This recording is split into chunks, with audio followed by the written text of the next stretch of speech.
আমরা এখন কাওয়ারচর এলাকায় দাঁড়িয়ে আছি। এসেছি আমরা পরিদর্শনের জন্য।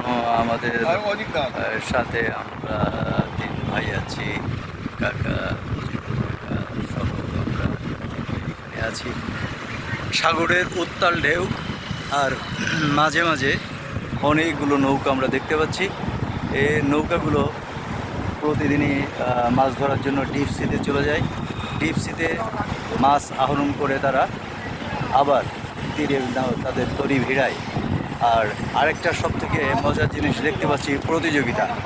মোটরসাইকেলে তারা ট্রাভেলারদের নিয়ে ঘোরাঘুরি করছে এবং তাদেরকে ম্যানেজ করার জন্য আপ্রাণ চেষ্টা করছে। এবং মোটরসাইকেল পাশে আমরা সুন্দর একটা ঝাউবন দেখতে পাচ্ছি। এই ঝাউবনের প্রাকৃতিক যে সৌন্দর্য, প্রাকৃতিক সৌন্দর্যের লীলাভূমি আপনার কুয়াকাটার কাওয়ারচর এলাকা, এটা আমরা সেই সৌন্দর্য